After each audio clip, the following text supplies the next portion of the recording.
Ladies and gentlemen, welcome back to another powerful episode of the Shack Podcast. Today, we are diving deep into a model that quietly powers so many of the world's biggest businesses, the business process outsourcing model, or as we all know it, BPO. And joining me today is someone whose experience and insight make this conversation truly special. The incredible, the illustrious Kevin Gaylord. Kevin is a results driven operations executive with over 20 years of experience leading large scale, customer centric organizations across SaaS, fintech, and BPO. Is the kind of a leader who aligns strategy with execution, transforms operations, and builds people first cultures that deliver measurable results. Kevin, I want you to start by saying a huge thank you. I want to start by saying a huge thank you for your generosity and for taking the time to share your experience, knowledge, and wisdom here on the Shack podcast. It truly means a lot to have you with us today, Kevin. And I thank you from the deepest depths of my heart. Thank you so much for coming to the Shack podcast and sharing your wisdom so generously. How are you today? Yeah, I'm great. I'm great. Look, I always enjoy. We've done a number of these, Shaq, and I always enjoy it. We have a good time, and this topic in particular, I'm excited to talk about. I'm a huge fan of effective utilization of BPOs, so I think we're gonna have some fun today. Awesome. Awesome. And to my viewers who are watching from around the world, people who are watching on Facebook right now, people who are watching on YouTube right now, and people who are watching on LinkedIn. And I just want you to, just tell me where you're tuning in from, which part of the world, and just say if, tell us if you're able to listen to us, or if we are audible or not. If you are able to listen to us, all okay. And special thanks to StreamYards for extending their offer to me, their premium features. Thank you so much, StreamYards. But I'll still negotiate hard on the 6 months package. Anyhow, my lights are flickering. One moment, please, Kevin. Sure, take time. Ooh, it's just me. What should I talk about? I'm back. I'm back. I'm back. So Kevin, let's start with uh, uh, let's start with understanding. First of all, before we start the conversation, if you allow me, I want to speak to you about a recent news, Hmm. which is a sad news. It's a recent news, and I want you to give your views on that. I hope you got to know that Meta laid off 600 AI engineers. That means they laid off people beforehand, and then they hired people for the artificial intelligence department to work for them, and they have laid off those people, those engineers as well, 600 in total, I think. So, quickly, your views on that artificial intelligence. Uh, to be fair, I don't know the details of that, Shaq, but if, just at a guess, there'd probably be an argument that there is some uh, sort of jumping the gun hiring going on, and has been. Let's get as many. Let's sort of corner the market on AI talent. And the funny reality of AI is, you do a really good job with it, and you start eliminating the human need. So if you bring on, I don't know how many people. Let's say you have 1,000 AI people in there, and they do a really good job. Then you're not going to need 1,000 people for very long, because those positions are going to be perpetuated by the technology. So that would be my guess, but I no, I hadn't even heard that yet, and it's unfortunate to hear. I think just sort of my vantage is Meta or Facebook or whatever historically has hired and fired aggressively. So I think they go in waves, and while I would love to be involved with any kind of a dominant global organization, that one feels a little volatile to me, and I think there's a little bit of concern. I would be concerned if I were, any kind of technology expert and going to work with that company. I might want to go a different way.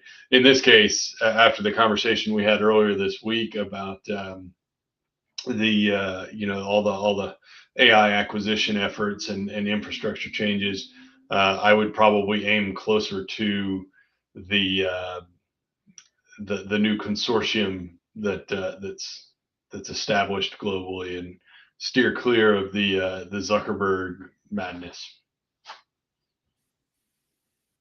Exactly, exactly. I totally agree with that point as well. And also, to be very honest with you, I mean, say too much hiring, then too much firing. I mean, say you hire people just for the namesake. I'm not sure what they will get by doing that. But anyhow, might be, I mean, say it is because of the stakeholders, they have to show some expense, I think, because of that. I'm not sure because I have never been in a leadership role. So anyhow, uh, what has happened has happened, and might be because of artificial intelligence, as you have explained about it, and I've asked you a question: should we be ready for our chance and upskill ourselves and learn and invest time and money in learning artificial intelligence? And you said that yes, we should be ready for our chance when the jobs are created, and we should upskill ourselves. I totally agree with that point. So anyhow, let's go ahead and start the discussion uh, on today's topic. So today's topic and the title of this podcast is Decoding the BPO Model: How US Companies Scale Globally, with Kevin Gaylord. So Kevin Gaylord explains us what is a BPO model and how it works, and how it generates employment opportunities for people in countries like India and other places with India, Indonesia, Philippines, and Africa as well. So the discussion is going to be based on this completely. So starting with you, Kevin, with your kind permission, let me just start with the first question to you. So, Kevin, let's start at the foundation. When we talk about the BPO model, people often picture call centers, and it's so much more than that. But in reality, it's so much more than that. So, can you walk us through that business process outsourcing, what it really means in today's world? Sure. So yeah, I think the first misconception is that a BPO in the world is just a contact center solution. Now, that said, and I don't know the percentage, but I would guess 70 or 80% of BPO workers are doing some form of live customer interaction, whether it be over the phone or through live chat, something like that. I mean, certainly the vast majority of them, because the effort there is, in essence, to capitalize on a few things. And I'm going to have to emphasize this. So there's going to be a little bit of a rant, and it just needs to be. So first thing is, are BPOs used because they're less expensive? That's got to be a key question that has to be discussed. Um, yeah, I mean, you'd just be lying if you suggested otherwise. Uh, it is far less expensive to hire somebody in the Philippines than it is to hire somebody in New York City or Los Angeles, without question. I mean, when I say far less, I'm talking it's 2 or 3 times the cost, maybe more. So there's a meaningful reduction in expense, and I'll talk about the downsides at some point here too. But So yes, the cost absolutely has something to do with it. But then there's also this weird thing going on in the United States over the last. I'm going to say we've probably got a good two generations of workforce that are. Ooh, how do I put this delicately? Very selective about what they want to do. So, for example, when I was coming up in business, I would do anything, right? And I even used to tell my leadership teams that when I first got into leadership roles, I would say, guys, if the organization asks us to crawl into the dumpster and wash it out with bleach and clean it out every night before we go home or before we go home, then you have two choices. You go out there and you do the best job you can, or you go work somewhere else. So I would use that idea to remind them and myself that ultimately, you know, you this is it's a job. It's not a right. We're not a socialist organization. We have to take what we can get. And when we look at the last few generations of workers in the United States specifically, and this may be true globally to an extent, but certainly in the United States, what we end up saying is, or what we end up seeing rather is this more selective desire, like I don't want to work third shift, and oh, you're playing around over there. I can tell, Shaq. But being more choosy over the hours and the type of work that they want to do, and so on and so forth. So in that, you almost force businesses into the position of using BPOs to fill less desirable working shifts or positions and so on. So then you come up with this sort of hybridized uh, utilization model, and I think this is the majority of what we see, which is what are the shifts that we have difficulty filling? So in the United States, that's generally going to be that third shift. So anywhere from say 8 9 p.m. Eastern or New York time until maybe 5 a.m. In Eastern or New York time. So the overnight shift here out well for areas like the Philippines where you're actually talking about a day shift. Uh, so you solve that problem. You're doing it at a highly reduced cost, and then we kind of blend into what are the I'm going to start to hit the downside. Geez, I'm getting real rambly here. I'm sorry. There's a lot to unpack with this one, but let's roll the clock back about 30 years, and this is when BPOs, and again we're kind of narrowing in on call centers because that's the majority of it, but BPOs became meaningful in the 1990s, in the latter part of the 1990s, and that specifically, you were having way too much fun over there, Shaq. That specifically was. Oh, go ahead. Kevin, please bear with me for a moment. You just keep explaining about the BPO model. I'll just be back. Yeah, no problem.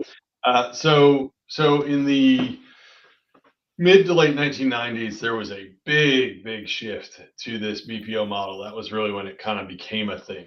And India was at the center of this revolution, as it were. So India, and I don't know the specific cities, but I want to say there were just two or three primarily at the start, started building up these contact centers that were being used. I'm not going to say exclusively, but primarily, I would think, by corporations out of the United States, and were charging. I mean, it was astronomical. You'd be crazy to be in a business at that time and not utilize these BPO agents for at least some aspect of your business because it was so inexpensive. Uh, and because of that, what ended up happening is a ton of businesses in the United States immediately adopted this. They slashed their overhead, but there was this really negative backlash, and that because of two things. One, I think there was a rush on the side of the United States businesses to get into this, and so there was not nearly enough investment put into training and quality oversight and quality management and inspection of expectations and so on. Even culture building, all these things. I think they rushed into it as a cost cutting effort and watched the watched as it sort of failed. On the other side, I think on the Indian side, we saw a lot of the same thing, which was rushing people into these contact centers that were not yet prepared to work in a contact center. So even in spite of not maybe having the corporate specific knowledge, I think you had a lot of folks that one of the, I'm trying to go back to the mid 90s here, but I mean, that there were some language challenges, and then that shifted into this idea of, which is still going on, right? Oh, well, we can't call you by your name because that's not palatable to some couple in the Midwestern United States. So you need to refer to yourself as Joe from now on, and it just was disingenuous, and it's just very poorly thought out. These were all reactionary efforts to try to maintain that low cost model. So then, and there's a great book on that's been revised. I haven't read the revision, but the original book was called "The World Is Flat." It's a fantastic book that talks about this. But anyway, so then that over time, like anything in modern day capitalism, the people in India, and I mean there'd have to be millions of people that fell into this category, that started rising to the top because they excelled, right? So the better workers, the people who honed their skill sets and worked at it and got better and better and better. And there's lots and lots and lots of these folks. Well, naturally, what did they do? They started charging more. Now there's a premium asset. Well, I don't know, and Shaq, it might be nice to have you speak to this because I can't speak to uh, Indian culture or uh, but what I can say observationally is I would guess it's very strong. There's a very strong work ethic and a very aggressive uh, cultural competitiveness to excel at what you're doing. This is sort of my observation going through this because I was going through this myself in business, watching these things unfold. So what ended up happening is instead of just saying, "Hey, we have 10% or 20% of the workforce is really these premium players. They're going to cost more if you want to use these." What we ended up seeing is more like 80%, right? It was the vast majority of folks were improving, were addressing, sort of sharpening the axe. They were honing their skills in this BPO environment. And so over time, I'm going to give you a 30-year synopsis in a minute here. I'm sorry. But so as they improved, what ended up happening is sometimes like 80% of the workforce is doing better. So like now we've got a premium solution. So now you're not getting, in the United States, you might be paying this sort of entry level uh, contact center employee, let's say $10 an hour, but you're paying for the same person in India, you might be paying $2 an hour or $1.50 an hour, something like that. And then some tack on top of that for whatever company is facilitating the process. So maybe you're spending $4 or $5 an hour for this employee, so you get half, right? But the quality wasn't the same. Well, now the quality is the same, so the or similar, we'll say, better. So now we're not going to charge you $4 or $5. Now it's going to be maybe $7 or $8. Well, now the savings is much smaller. So now you're looking at 15 or 20% savings. Well, so and so in the Midwest doesn't like talking to somebody that has an accent. For 15, 20% savings, is it worth it? So now you pull back. So there was initially a big, huge push because of cost savings to BPOs, which again was almost exclusively in India, and then a huge pullback over as the cost went up, a pullback from that, and then as things sorted over time, they had to normalize because other markets started to come into play. So India then positions itself. I don't know how this became all about India, but India then positions itself as, well, we can't just be better on the phone. We have to be technically better, right? So you have now becoming this emerging, highly educated workforce of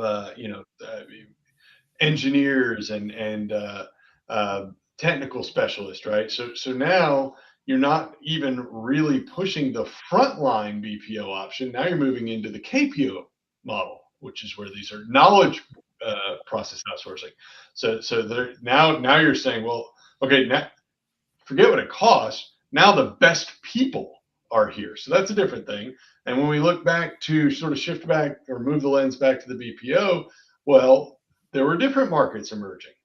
The Philippines, very dominant.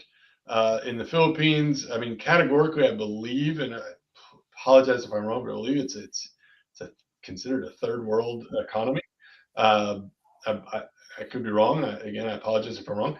But the Philippines, there's not a lot of industry there, and the United States is, as we've talked about before, loves to spend money, and so the Philippines adopted the what was effectively the Indian model of BPO for contact centers, and then kind of became that next layer.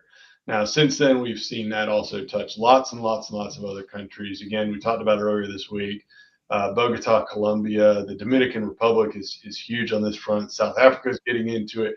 There's a lot of options. Mexico, a ton in Mexico, and there's even so there's in the United States there's lots of BPO work as well, but it's a premium cost for your U.S. workers, and that's a different model that we're not really talking about as much today.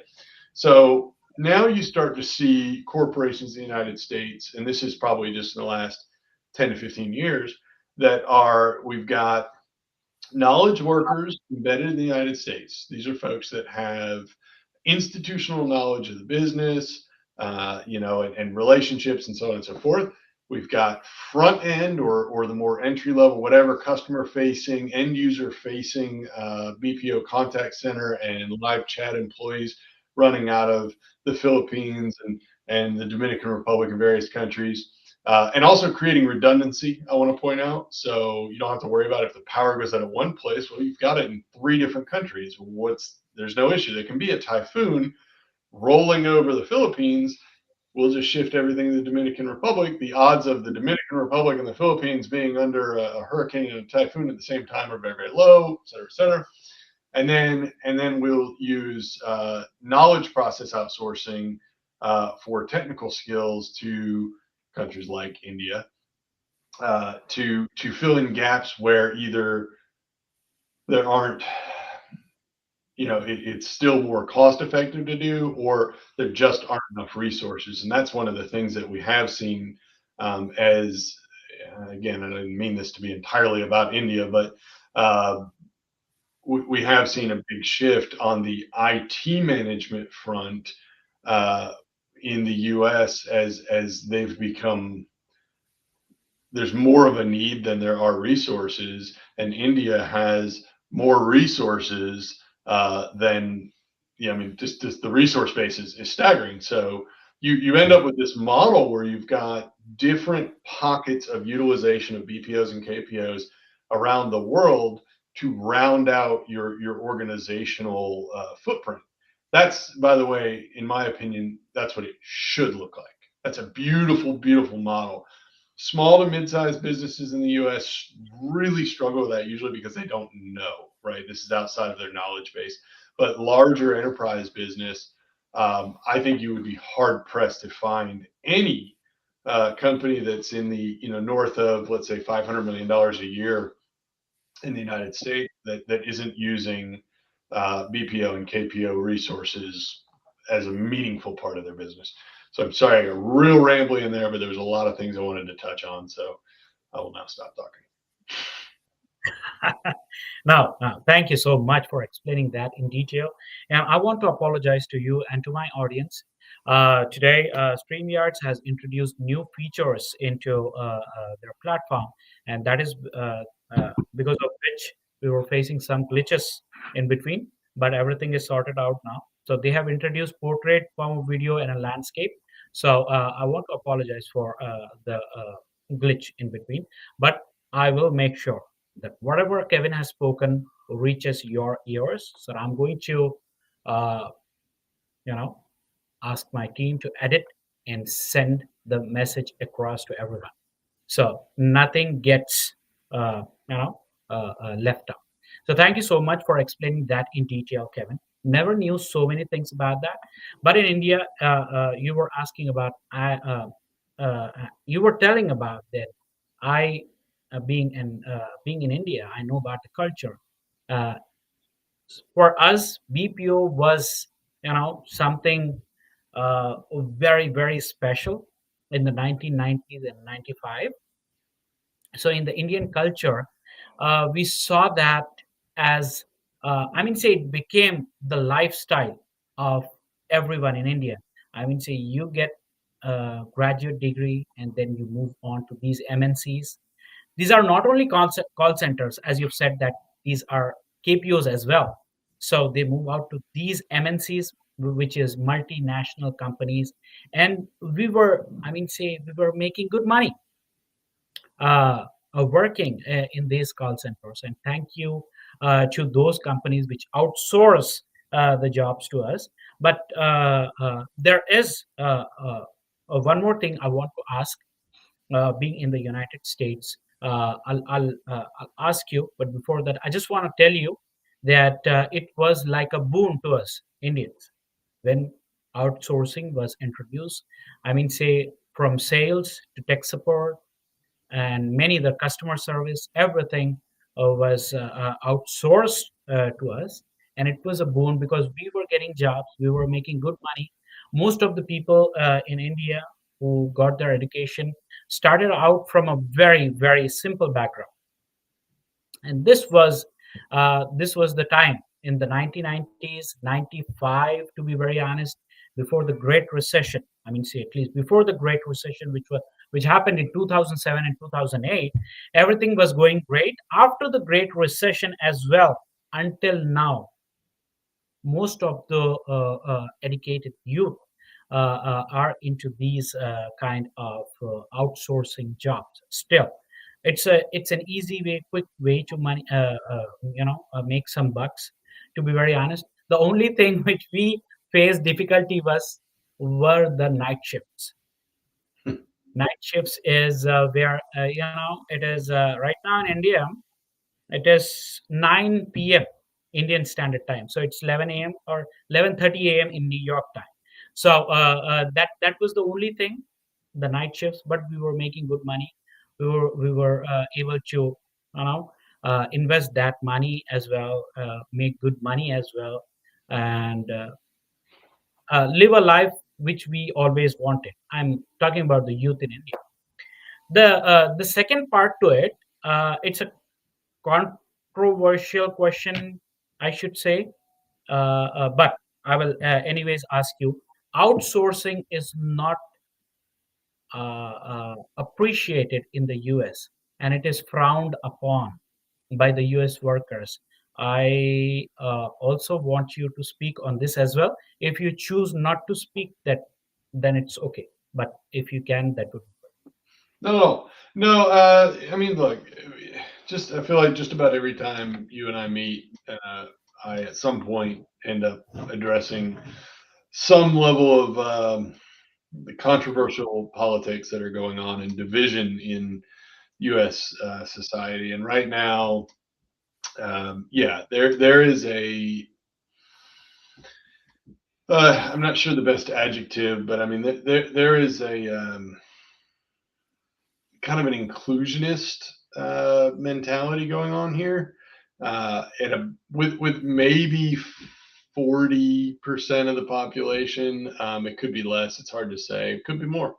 But yeah, there is this sort of America first kind of thing going on here, and um, what I will say is meaning corporations in the United States from a BPO standpoint. So I want to emphasize I'm not talking about manufacturing because that I think is the hub of this drama.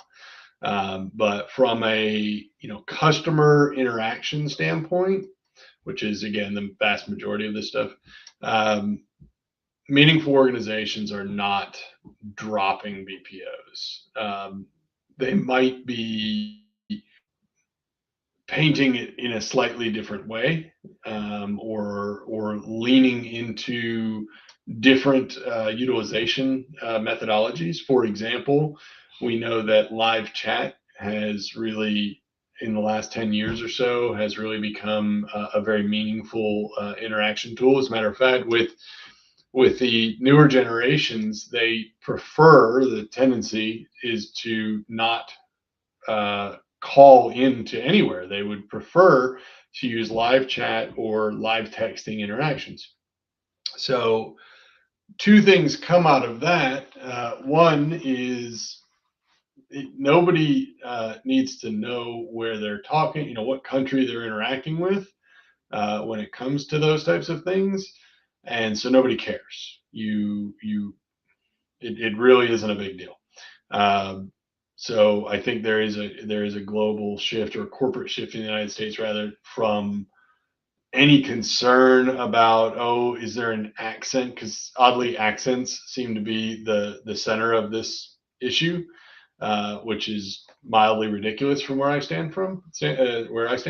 But if we're using live chat, then it's irrelevant. Well, the other thing is and I don't recall the exact statistics here, but I think the optimal live chat interactions are between 4 and 7 to 1.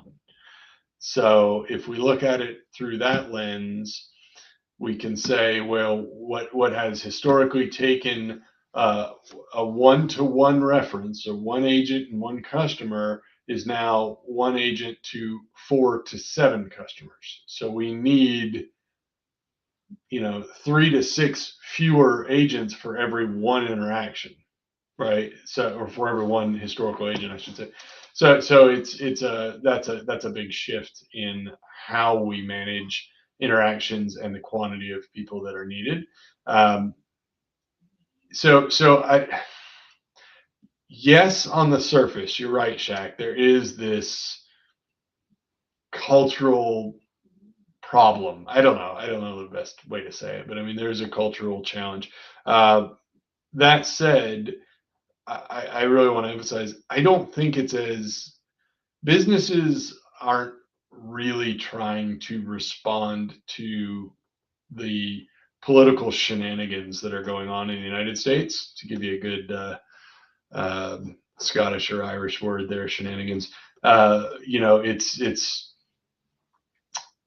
yeah, everybody's trying to be quiet, not say the wrong thing, because nobody wants to show up on the wrong radar and get blasted by social media or whatever. But when it comes down to it, I don't think there's any real meaningful shift in BPO utilization, offshore BPO utilization. There's just not.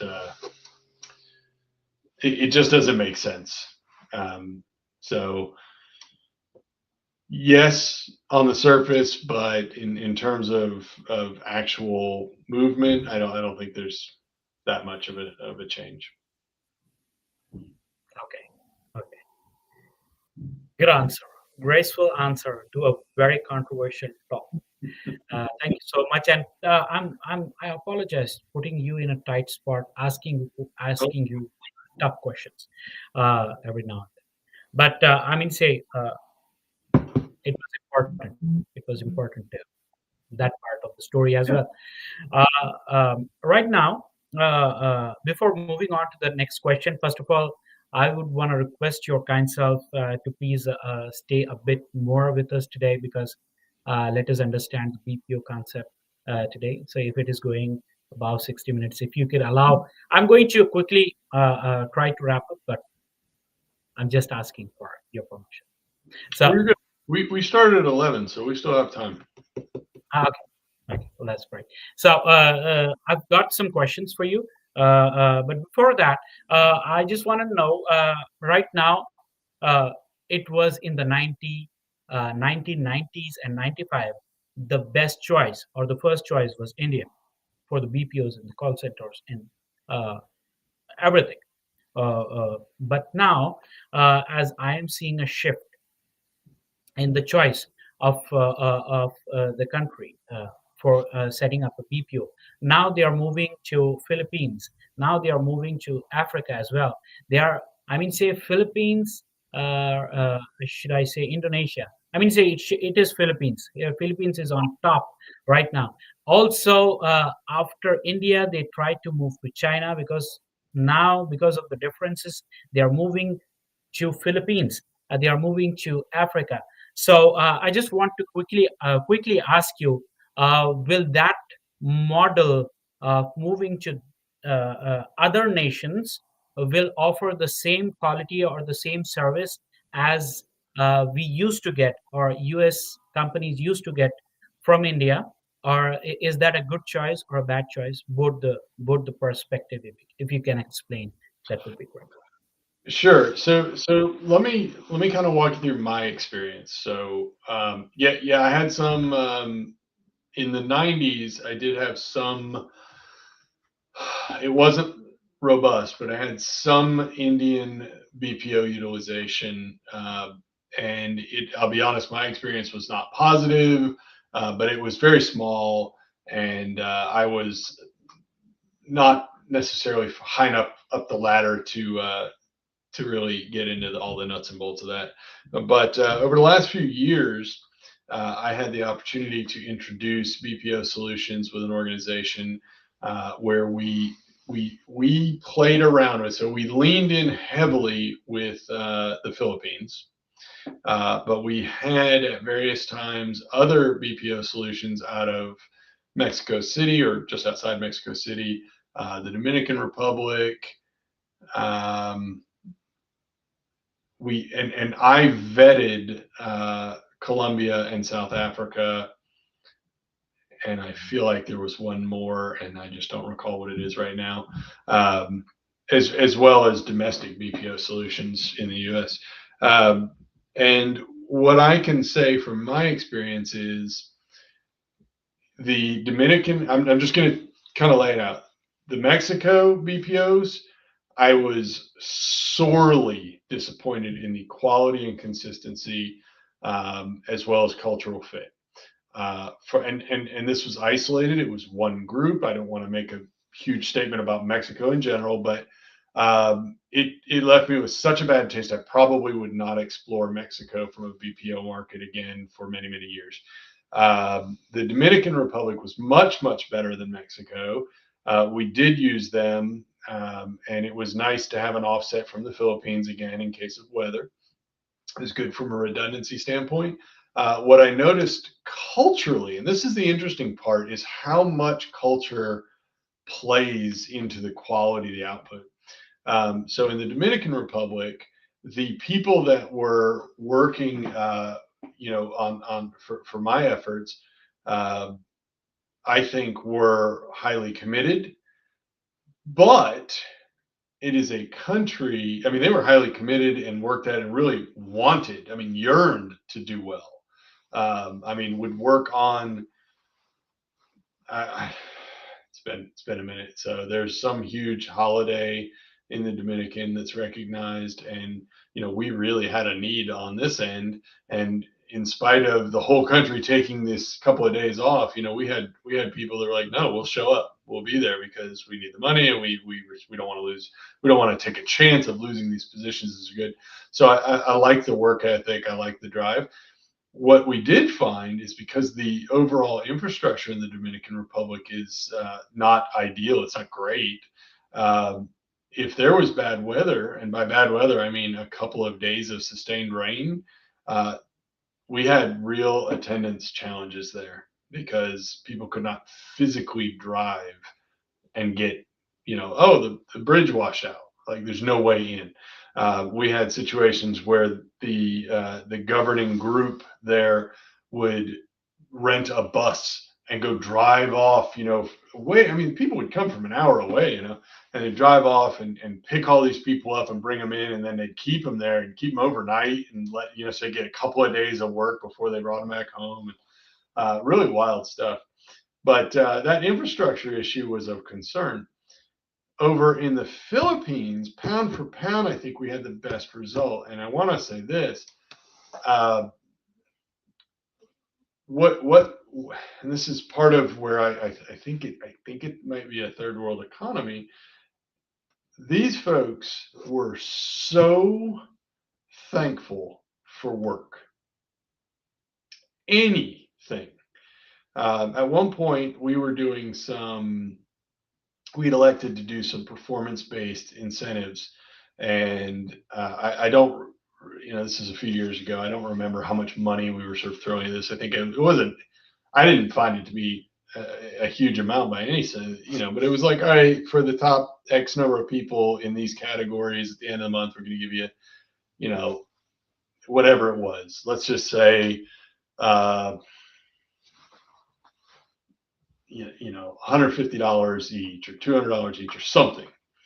And when I talked to the heads of the BPO that we were working with there and said, hey, this I mean, you guys, they're part of the team. Like these guys should be eligible. They said, whoa, not trying to be weird, but that's too much. I'm like, wait, what? And they're like, you you don't understand. Like, you need to take that down to like $25 to $50. You can do it more often, but that's too much money. And what you're going to end up with is people actually taking that and then quitting. And I'm like, that's nuts. But I took their advice, and I don't know about the quitting side. I mean, again, that's just what they said. But what I did notice is when we would put just $50 incentive prize for performance out there, these folks would kill themselves, would work so hard to try to get it. Now, I can tell you, if I put a $50 or even $150 to there for contact center agents in the United States, one or two or three of them are going to work really hard to get that because they're hungry and eager. But the vast majority are just going to roll their eyes and just do the minimum. And I draw that contrast to say my experience was the that hunger, that need, that drive culturally in the Philippines translated to a very strong desire to have solid performance. Now, with that, it really comes down to what BPO agency you're working with. And we just happen to have a really good partnership, and so we were able to manage and interact and build culture, and we're going to get into that in a second too. But we had longevity with these employees and relationships, and they really felt like they were part of the same team. But you can very easily get involved with any number of BPOs where you're just getting whoever, and they're going to do, they're not going to feel like they're part of your organization. They might take care of your customer, but that comes down to how are they being managed? What are the expectations? Have you built a corporate culture? Do you have meaningful and understandable KPIs and good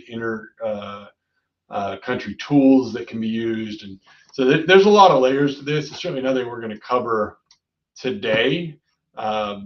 Being effective at managing a BPO in an organization is not innate. It's not something that you just, everybody can just do it. Like you gotta really pay attention. You've got to think about, how do I respect your culture? Like, Shaq, I can't possibly understand what your life is like in half a world away on a day-to-day basis. And of course, you've lived in the U.S., so you probably have a better understanding the other way. But it's wrong of me to think that I can interact with you exactly the same way as somebody that's in North Carolina and expect exactly the same result. So I think there's also a big piece of this is you have to understand the cultures, and you have to find a way to appropriately mesh them. And as I often say, and I've said on your show many times, you have to give a damn about people. And just because it's an outsourced solution does not mean you're not dealing with humans. There's still people, they're still part of a society. Just because they don't live down the road does not mean you treat people differently. You still have to care about people and bring them into the fold of your organization, and you will get out of it what you put into it. So, again, I got real rambly with that as I tend to do, but I feel passionately about that one. That there is a right and a wrong way to lead teams, whether they are in your country or on the other side of the world. Really, you have my respects, Kevin. This is the best part of Kevin Gaylord. He's the kind of leader who, uh, who really values humanity above profits. So, thank you so much. Thank you so much for that answer. To be very honest. And the other thing is, which I wanted to ask you quickly, moving to the next question before I ask you the next question, if you, in any point of time, wants to start a BPO in India, choose me. Okay. Thank you. I'll I help will do. you. Okay, okay. So, quickly moving on to the next question, and Kevin, I just wanted to ask you. Now we are getting into the details of this industry, BPO industry, and getting into the deep into the subject. Now, I want to ask you from your experience, you've led operations across multiple industries, SaaS, fintech, and beyond. How does BPO model adapt across such different sectors? What are the core principles that make it successful everywhere? So my BPO experience, and I'm gonna really carve out and leave the KPO stuff to the side because that's really more unique. But from a BPO standpoint, all of my experiences have to do with customer facing interactions, regardless of whether it's yeah, SaaS, fintech, manufacturing, sales, operations, telecommunications, whatever it is. They've really always been the customer interaction piece. It could be technical, it could be just general data entry, processing, but it's really always been that. I don't want to say entry level, but that front line of the organization. So my experiences, regardless of industry, have all been pretty similar. Um, there are obviously other elements, and I think the more technical you get, the more complex that question becomes, right? So, for example, um, one of the things that I know anecdotally that U.S. consumers struggle with is when they have a technical question, but they themselves are not technical people, and they contact. So let's say you're having a problem with your router, or let's just say you're having a problem with the router, and you contact the your router company or your ISP or whatever it may be. Um, and you get somebody that is outside of the United States. Um, I do find that there are some challenges on that front, or at least, again, anecdotally, there's some challenges on that front. Uh, Trying to explain technical information in a manner that can be received easily by someone who is not technical, across cultures and across languages. That is something that I think is a unique challenge in the BPO world. Um, I in no way am going to suggest I have an answer for how to improve that. I really haven't ever thought about it until just now. But um, when it comes to all the things that I've had in that arena, they've all been pretty similar, and it's managing them or scaling them up has not been incredibly difficult, provided you have really clearly defined SOPs, um, and, and tools and job aids and so on, and a team that's open to, expanding beyond just their office. Um, all of those things can be managed. I think it's just quality leadership, but there is a technical side of it, Shaq, that doesn't have the best solution today. Um, and that's not to say anything about the BPO agent and their knowledge. It's something about how do you iron out the wrinkles between two cultures when dealing with something that is not conversational, is actually technical and detailed. I don't know what the right answer is offhand. Uh, First of all, say you've explained that in detail. Second thing is, you reminded me of my experience in the BPO. I was a part of a BPO before into tech support, and we used to work for 7-Eleven stores. Say most of my audience doesn't know me now; they know me as a podcast host, and which is gaining traction. So most of the people know me as a podcast host only, and before that, they know me as a, you know, I used to work for Google. Say recruiting for Google. But I've started my life when I was very young. I'm still young, but I'm still, say 10 years back. 10 years back, yes. I think 10 years back, 2016, to be very honest. So we used to work for 7-Eleven stores. I think, Kevin, you know about them. So now these 7-Eleven stores have those registers, the POS scanners and stuff like that. And I used to work in the tech support department for these stores. So the cultural differences I'm talking about. So now we were given training and how to interact with people in the US. Now this training consisted of, say mostly they used to tell us that we should be very polite and we should show courtesy and empathy as well. So there is one particular point my trainer that is they were called as quality analysts for whenever we are on a call. These trainers were called the quality team. So I particularly remember one thing, Kevin. To be very honest, I just want to tell you this. They trained us specifically to ask people. We should never tell, "Are you able to see?" Now see the cultural difference. Say in India, it's just like if we are asking, can you see that thing? But you should always say, "Are you able to view?" Mm, Because the cultural difference. It say people in the US might take it on the, on the contrary, on the wrong a way of talking. They might think, "Do you think that I am mad?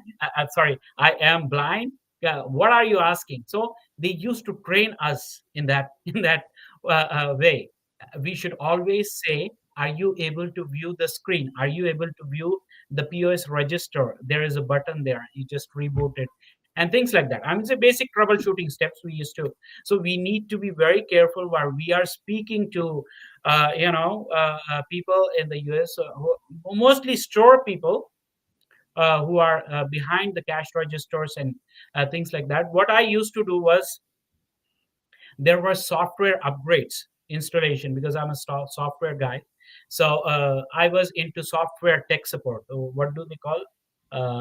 They called it something like tech support level 3 kind of.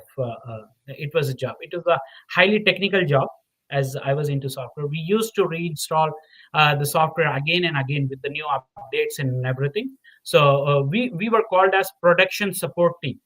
So say whenever we are interacting with the technician, be it the store manager, be it the people behind the cash register, we need to be very specific of the choice of words. We have to be very, very particular about the words we are choosing to speak. So we were trained on that, and by listening to you, you make me recall those days. I mean, say, this is where I found it really tough, because we have to be very, very particular, or we have to be up on our toes when we are speaking to people in the US. And now, because of the Indian culture, we will have that slang in our tongue. We would not be able to speak in the same accent or in the same tone as I'm speaking right now. So we've got that small influence of our mother tongue. But we used to train hard every day. I used to practice hours and hours just to, twist my tongue here and there, to get into that accent and speak. And I mean, see, we are making money, and for money, we have to keep that job. To keep that job, we have to do all these things. So there was a different department for the quality, and there was a different department for the technical part. That is KPO. We had that as well. So I really did not bring the KPO topic today, but I'll definitely ask your time, and we'll discuss that also. But for the BPO model and what we have to speak, you really made me recall those days. And thank you so much. What do we call that? Nostalgia in English. Remembering those last days. It was a good experience back then, and thank you for reminding me that. And thank you so much for that answer. Quickly moving on to the next question, which is question number 3. U.S. company rely on BPO. Now we are going to talk about why U.S. companies rely on BPO. I apologize if I am using the correct sentence. But let's talk about the US side now. Okay. Why do American companies continue to depend so heavily on outsourcing even after decades? Is it purely about saving costs, or has the purpose evolved into something more strategic? Well, as I've said before, saving money is a big part of it. I don't think you can. I don't think you can get away from that, especially once you start down that road. It's very hard to say, "Oh, we should pay dramatically more just to have somebody that's onshore." It's a once you start down that road, I don't know how you pull back from it anyway. But I think it's that, uh, and I also think that I think there's three reasons. There's definitely the money. Two, I think the quality of expectation. So currently, we can kind of shine a light on the Philippines. We can say the quality has improved dramatically over the last many years. Just like we talked about earlier with India, the quality improves um, over time, and as the quality improves, of course, it becomes easier and easier to maintain. And then the third one is the more controversial one, but I'm just going to say it because it is what it is. Is that there's this workforce challenge in the United States, and there's a couple of generations, the younger generations, the earlier elements of the workforce. So your teenager, late teens, all the way up to early 30s, even where you just there's this cultural phenomenon where the people that I'm not going to get into the reasons why, but there's a majority, it seems, that definitely have a different work ethic, and some of that you can accept and absorb and work your way through and manage and train and blah blah blah. But when it comes to, for me, my experience has been consistency in attendance has been a real challenge in the United States on that level. So I think my generation, there was, I mean, you definitely, hey, if these are the hours you have to be at work, you've got to be there. You've got to be dressed appropriately. You've got to be sober. You've got to be, of sound mind. You have to, and when you go there, you got to do the best job you can. That's the path forward, not just to maintain, but that's the path forward. there's been a real cultural shift in the United States. I think it's something that, while it's still the dominant economy globally, I think it's going to hurt the U.S. Over the next several decades, um, as as the generations with a stronger work ethic start to hang up their hats and retire. I think there's going to be some real challenges, and this is not the first time we've seen this. We saw this in the early 1990s, and they actually gave it a name. Then they called it the service gap. Although not a lot of people talked about it, but there was this service gap because you had what is effectively my generation that was, in the up and coming portion of the workforce, that yeah, they would work hard and they would show up, but we, for whatever reason, were not doing the above and beyond things. We weren't taking the we had a different, my generation had a different expectation, I guess, about quality service interactions.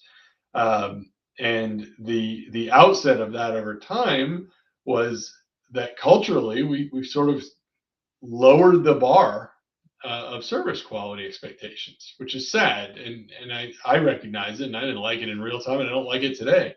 But now we have this like next layer of lowering the bar of expectation in the United States.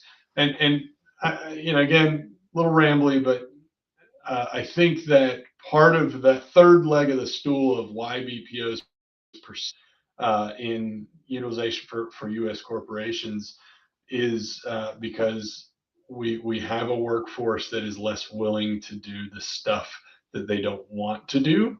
So it's not just that it's less expensive. I think that a meaningful part of it is,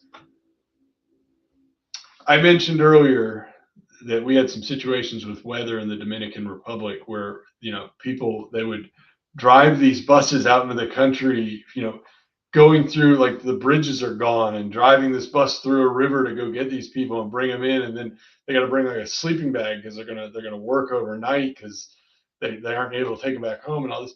That wouldn't happen in the United States. It just would not happen. Nope, I can't get there. The weather's bad. Can't get there. Right, and I'm probably gonna drag it out longer than it actually should be. So when you start looking at that and you say, well, all right, our organization has got to have humans to do this job. We have to have somebody that is customer facing, that is able to speak to the end user of this product at whatever times, whether it's 24/7 or whatever it is. We've got to have people that are willing to do that. And if we are unable to fill that gap consistently and meaningfully within the United States, then the next option is to say, okay, well, we need to look at a BPO solution. So I think that's, again, that third leg of the stool. So yes, cost, but some other challenges that have to be overcome. And as long as culturally the countries that are making up the BPO world, as long as they can maintain reasonable pricing and that consistency in quality and work ethic, uh, I just don't see why this ends. Aside from AI interaction, which won't replace BPOs, but it will change it. And that's a whole different conversation that we don't need to start down that road. Well, my topic of discussion for the upcoming podcast: how BPO is changing because of AI. So, thank you so much for that brief answer, Kevin. Yes, the zeal, the passion, and the will to do is what makes BPO successful, and also it what makes U.S. companies choose other countries and people from those countries. I totally agree with that point, and thank you so much for that brief answer and strong points made, Kevin. And quickly moving on to the next question, which is now we are going to flip the perspective. Impact on host countries, strictly speaking, about Indonesia, or Philippines, or Africa, India. Now, flipping the perspective for a moment, when a US company set up a BPO operation abroad, what actually happens in those host countries? How does it affect employment, skill building, and local economies? I mean, this one is pretty obvious. I think you're introducing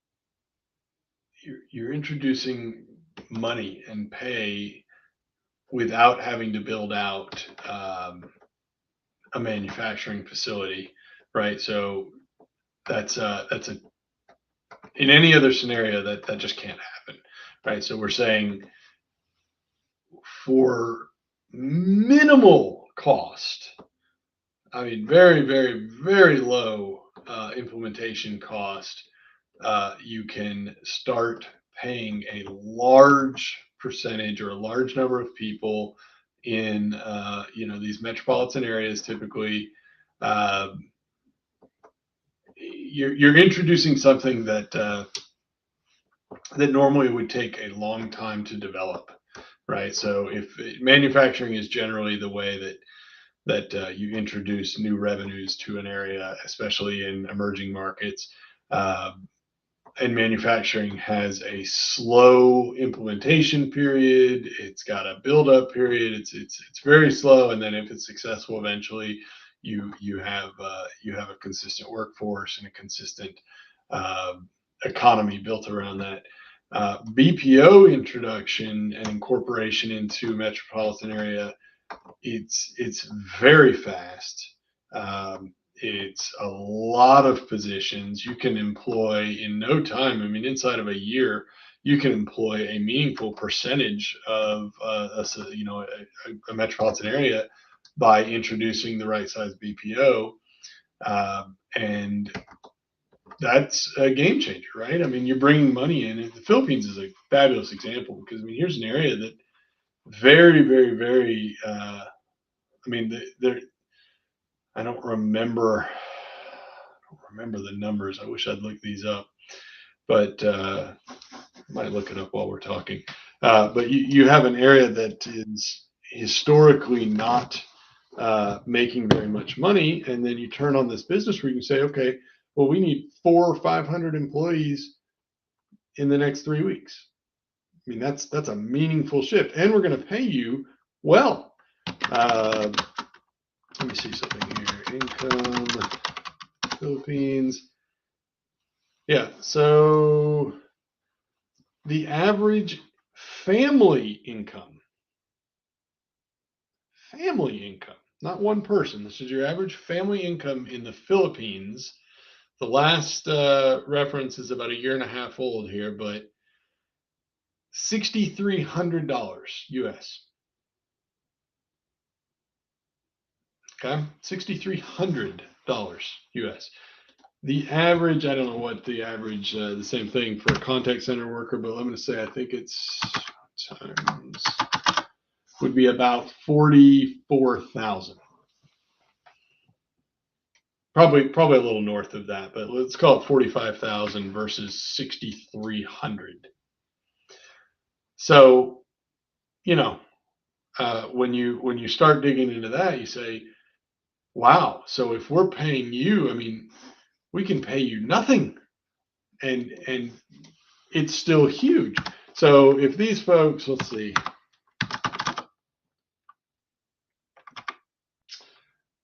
so the average U.S. contact center worker, I want to say, makes about $21 an hour. I think that might be higher now, which translates to about $44,000 a year, U.S.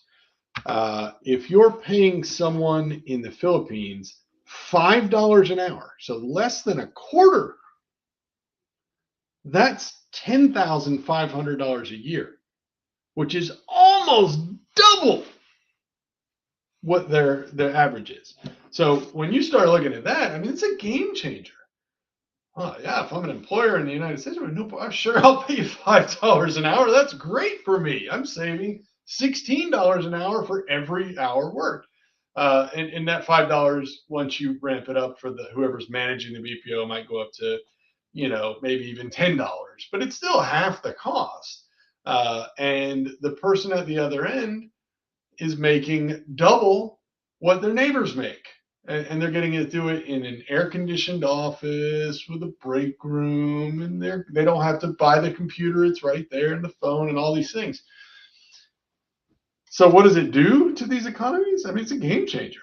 VPOs in emerging economies, it's ludicrous to think that you wouldn't want that. Like everybody wins, and where it becomes sustainable, and using the Philippines as an example, is that eagerness to continue doing it, that desire, much like you said, Jack. You spend hours trying to work on your accent or whatever it is. I mean, whatever it is that these folks, the corporations out of the U.S. are trying to accomplish, you have an eagerness and a desire to hone that skill set.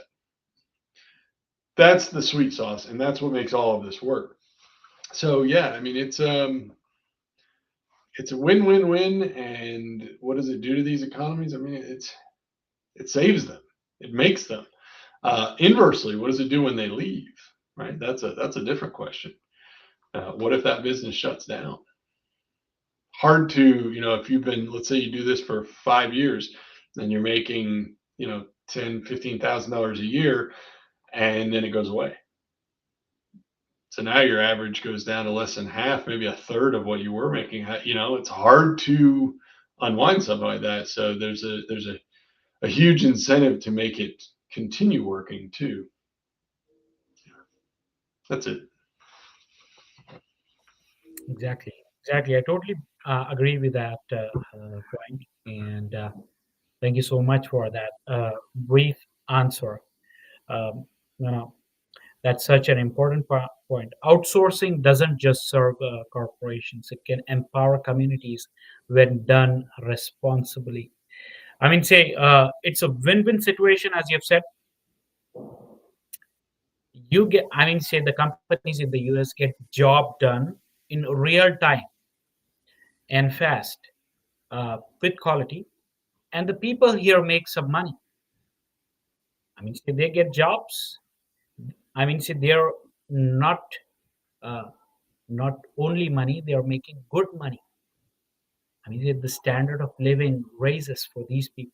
As I've already said, most of the people who work in the BPO have started from normal or simple backgrounds. They make good money.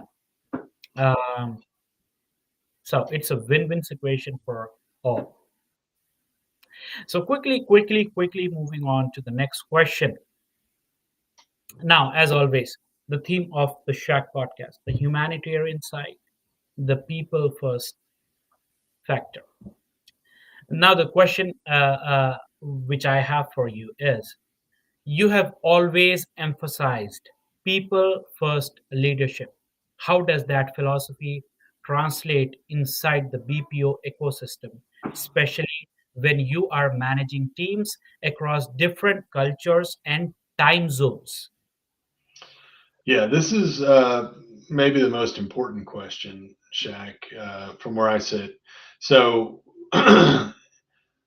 let me tell you what I think most organizations do, or many do, and that is when it's outsourced, it's just numbers on paper. There's no relationships. We talked last week about private equity companies coming in, and one of the things I said is, yeah, well, when a lot of, generally when a private equity company comes in, they have no relationship with the employees. So when it comes time to, oh, we need to cut X percent of employees, there's no relationship, there's no touch, they're just numbers on a page. And generally speaking, corporations using BPO assets, they're numbers on a page. There's no relationship, right? Yeah, I mean, your frontline management team, sure, but not at an executive level. And this is, from where I sit, this is a mistake for a lot of reasons. Loyalty is one of them, but uh, how do I think it should be different? Well, as I said earlier, I think you have a responsibility to incorporate your corporate culture not just with your domestic assets, but with your BPO assets. And you need to have a relationship with those folks. So one organization that I was a part of, we had BPO agents, and when we would do like all staff meetings, town hall meetings, the BPO agents weren't invited. Like, what? How's that? They're you're letting them talk. If they're important enough to talk to your customer, then they damn sure better be important enough to get to spend time with the executive team. That's just absurd, you know. So if you're doing coding behind the scenes or something, and you're in the KPO world, and that's how you want to have it, maybe there's a way to make that work. But if you're going to have somebody that's actually touching your customer in some way, you better have them included in everything that's going on. You better treat them like they're in the office down the hall and not in a cubicle 10,000 miles away. You need to, that mentality's got to be there. And it's something that is so easily overlooked by so many organizations, and a real shame. So I know when I've talked to hundreds of BPO agents over time. One of the things I hear a lot is, oh, well, I worked for 7-Eleven, I worked for Google, I worked for this company, I worked for this company, and this company. I'm like, why aren't you still working with one of those companies? What changed? Why didn't you stay? Well, this was a better opportunity here. Or, that did whatever. Well, I think the problem is there's turnover because you aren't building loyalty on either side, right? I'm not creating loyalty from a BPO agent to my organization if I don't give a damn about that person. And, they're not going to express a positive customer experience that's reflective of loyalty on their end for the same reason. They're going to go through the motions of doing the best they can, but it's a big difference when somebody actually really cares. You can't fake that. They'll go that extra mile. They'll work harder, and they'll create a better customer experience if they feel like they're actually a part of your organization. So it's a big mistake that goes on today, and one that is, I don't want to say it's easily avoidable. It's not easy, but it is avoidable, and you just have to decide that that's how you're going to treat people. Exactly. Another good one, Kevin. To be very honest with you, this is what makes you different from other leaders. And I always say this, and I'll say this again. Uh, this is the kind of leader we need today. I mean, say business and profits. I just heard a saying that you take care of your employees and they will take care of your business. I think Tim Cook. Yeah. So yes, I mean, say if you are taking care of your employees like this, just like Kevin has explained, and this is what makes him very different from other people, and this is what I respect about him so much, right from the heart, because he's the kind of leader and who respects the people. For him, the profits, people comes first, then the profits, and that is actually a very very win-win situation for both the business and the people will get the kind of respect that they deserve, and also they will do anything, they will go out of the way for the success of the business or the organization. Nicely said, nicely put, Kevin, to be very honest. Thank you so much for that answer. This is this is what makes me very happy whenever I speak to you. You speak on the human aspect.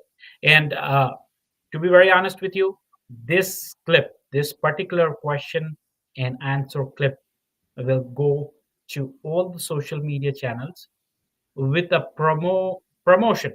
To be very, I'm going to invest some money as well on this, so it gets promoted on the you know on the social media, on X and other social media. So quickly moving on to the next question. Now, coming quickly to the next question, which is again related to business now. Now, driving efficiency and excellence. So, Kevin, one thing that stands out in your career is your focus on efficiency, like the $3 million CRM build that increased retention by 22%, 22%, if I am not wrong. How does technology and process optimization play a role in transforming BPO operations? Well, so this is another one of these areas where you can succeed or fail based on the tools and that you have to provide. So if you have one of the things we see a lot of is a lack of intentionality in your technology stack. So you might have oh, our customer facing agents use 5 different systems to handle their tasks, depending on what they're doing. They've got to touch all these different systems. Well, that's a lot of complexity, right? And that's very common. And that's a lot of complexity, and it takes time, and you're going to have a lot of mistakes. You've increased your opportunity for error greatly, and you lose potentially. You're losing data throughout this, and consistency in how you're actually managing all these different streams and systems. So then, when you introduce this to someone that is on the other side of the world, and now we say, okay, so we have an increase in training time. So your onboarding is going to take longer because we're not teaching you how to use one intentionally designed system or two, right? I got to teach you how to use all these different systems in all these different scenarios, right? So now I'm teaching you 50 different things instead of one or two or three workflows. And with that comes obviously more expense on the front end to onboard folks and get them, doing it. There's a longer period of time involved in the learning curve of getting to quality and consistency and performance. So we have to invest more time and money into getting somebody onboarded and getting them to be good. And you're going to have a much higher rate of errors and problems and all those things that come with it.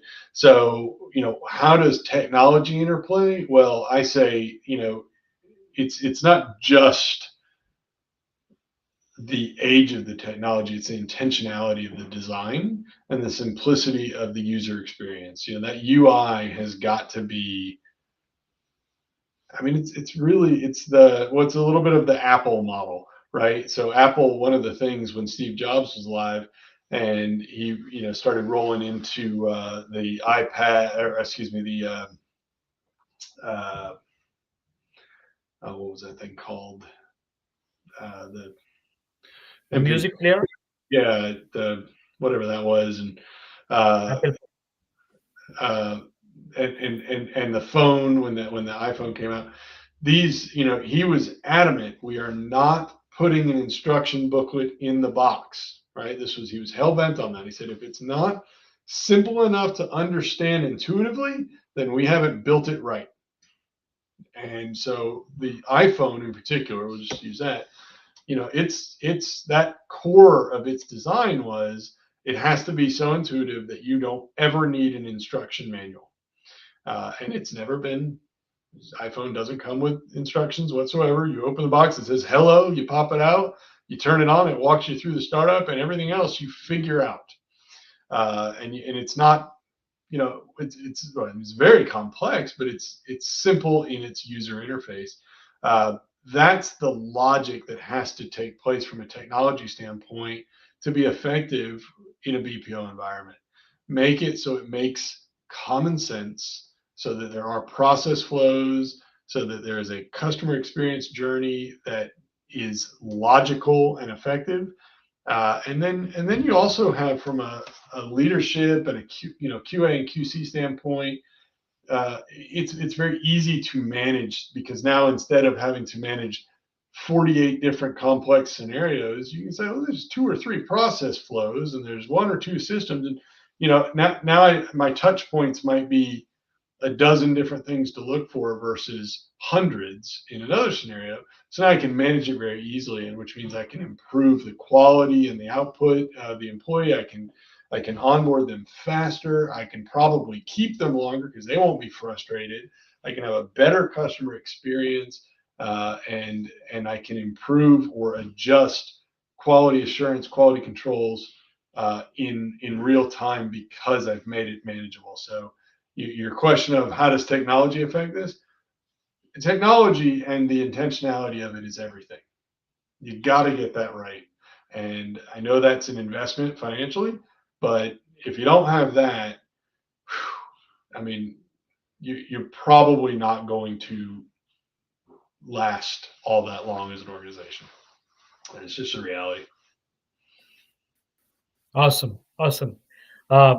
Say great answer by the great Kevin Gaylord. So quickly moving on to the next question, and before moving to the next question, I just want to tell and also know people who are listening to us live, also people who are watching this recording.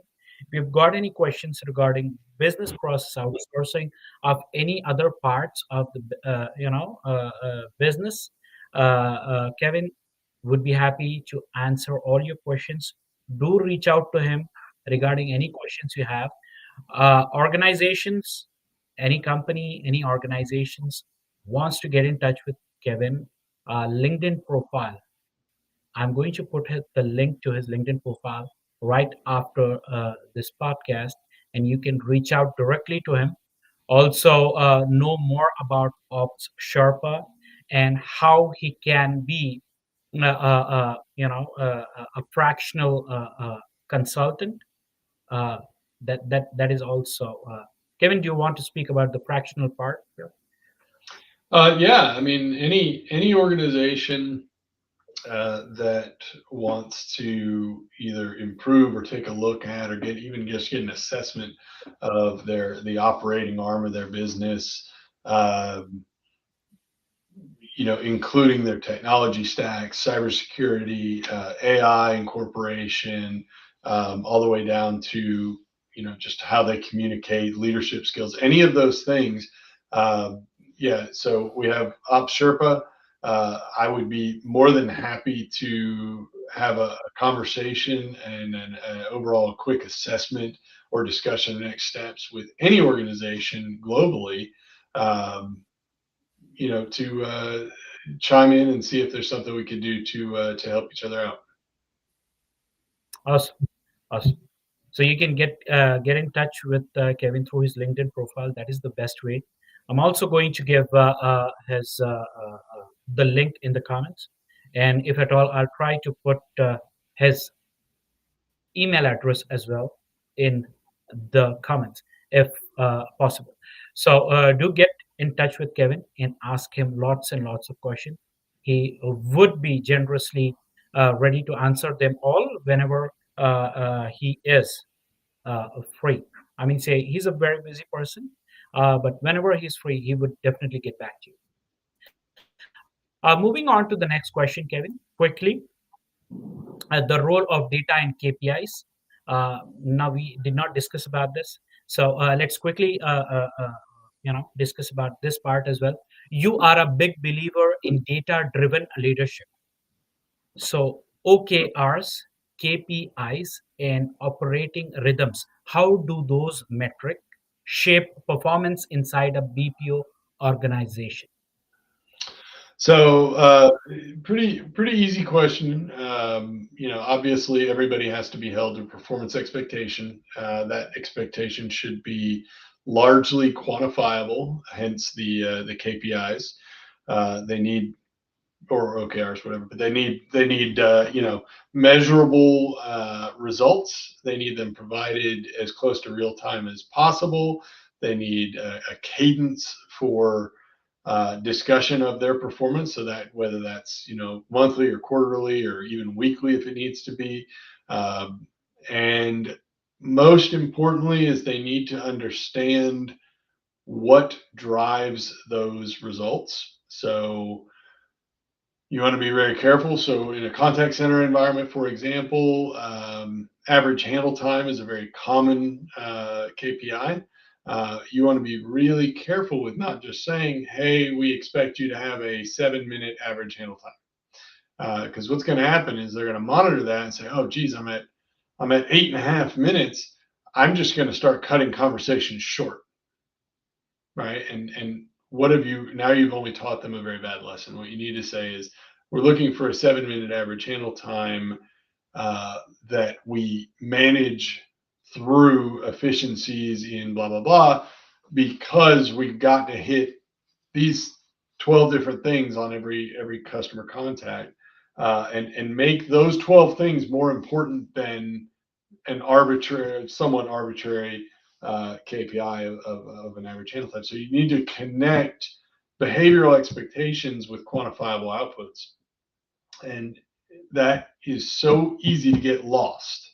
Um, it's really tragic, actually. So KPIs, I mean, they matter, but the why and the how behind them is far more important than anything else. Awesome. Awesome. Thank you so much for that brief answer. To be very honest with you, uh, you know, that's gold, Kevin. So many leaders focus on numbers, uh, you know, uh, but you also have that. I mean, say you concentrate on the humanitarian side plus efficiency and discipline as well. So, thank you so much. Graceful points. I mean, say good points laid out there. Quickly moving on to the next question now, Kevin. Now, change management. We'll discuss about the change management and resilience. So, managing large-scale BPO operations also means managing constant change, new clients, new systems, new challenges. How do you build resilience and adaptability in teams during those transitions? Yeah, so you should have an implementation plan that any organization should have some form of an implementation plan that says, when we bring a new client on, here's how we're going to roll everything out. Ideally, you have it so mapped out that in the negotiating space, let's say you have your executive teams talking to another organization's executive teams. One of the questions that's going to come up is, what's the onboarding period? How long is it going to take to go live? You need to know in advance what that implementation plan or onboarding plan looks like, so that you can say, well, we need, um, 3 weeks to roll this thing out.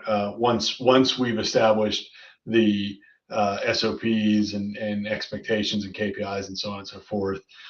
So you build that into your Gantt chart of onboarding, and say, okay, so when we hit the point that we've established what the performance is going to look like for this program, we're going to tack on 3 to 4 weeks or whatever it is to roll it out. And then that period is meaningful for the people that are actually going to be interacting with the customers, because then they're going to learn all those expectations and how to manage it, and have time to practice it and role play it and do all that good stuff. Um, Run it through the system and make sure there's no flaws in the programming and so on. And that's just, I mean, that's change management 101 anyways. Just have a clear plan, make sure it's well communicated and tested, but build enough time in so that you can manage it and roll it out appropriately. That is such a masterclass in business, to be very honest with you. Uh, you know, uh, in leadership, guiding people through uncertainty with clarity and calm. So, thank you for that masterclass answer. Uh, Quickly moving on to the second last question, which I have for you. Uh, it is basically the last question, but I still have last piece of advice, so that would be the last. So quickly, I'll ask this question: common misconceptions. This is based on common misconceptions. So let's address the big myths. What's one common misconception about outsourcing that you wish more people understood? Um, ooh. Um, I think that that would be that that BPO assets or agents, whatever, employees are not innately qualified or competent to take on more complex tasks. I think there is a genuine sense that you are getting um, a very, very, very entry level, very new, knows nothing kind of an employee. Whereas a lot of BPO assets are very experienced across lots of industries. Some of them far more so than any domestic assets. So I think that would be the misconception that I think people should come to realize. There's more quality out there than they know. That's such a needed clarification, Kevin, to be very honest. BPO isn't, say, these this misconception had had to be addressed. So thank you so much for that clarification. The last and final question, Kevin, for you. I know it's getting stretched out here, but this is the last question. So the future of BPO. Finally, I want to ask you, or let's talk about the road ahead. With AI automation and remote work evolving rapidly, where do you see the BPO model heading in the next 5 to 10 years? And also, I have decided to do one more show based on this question. So, quickly, your answer, please. I don't think that it's going to change meaningfully. I think that's just the tools are going to change. So I don't expect AI in any capacity to replace BPO. I do, however, think it will refine it in ways. Um, so if we think about one of the challenges that we've discussed today around sort of problem solving, right? So we can map out and we can train the process flows, but when we come to more out of the box, problem solving, that gets harder in a BPO environment, especially when someone is newer. But we can use AI, for predictive analytics and knowledge based management and helping people to come to the solutions that they need to without necessarily, if I have somebody who's worked for us for 2 months, they're going to probably struggle with a more complex situation that might come up versus somebody who, maybe if we have a BPO agent that's been around for 2 years, they can work through it a little easier. But AI, I think, levels the learning curve uh, from a technology standpoint. But once again, that goes to intentionality in the technology design. So you have to make sure that you have the tools at hand and that you train people for how to use them and sort of test it and vet the technology. But I don't expect over the next 10 years that you're going to see any meaningful reduction in BPO. I think what you're going to see is a change in how the tools are used. That brings us to the same thing, which I spoke before, which is upskilling ourselves. Learning AI. Mhm. The AI can be applicable in this different aspects of life, not only in BPO. So, what is relevant, we should be ready and learn those skills so that we don't get easily replaced by AI. AI is just like automation, to be very honest. Whenever you call a bank, you'll listen to a voice saying, press 1, 2, 3. So, automation at the end of the day, at the end of the call, you still want to speak to a human at the end of the other call, because that is just like automation. AI can be very helpful in streamlining some entry level jobs, but most of the things right now, I does not know about the future. AI cannot replace, is what I think. Um, your views, please, on this. Yeah, so I mean, that's a very complex question there, but no, I think that I don't think that AI is a broad scale replacing of human assets.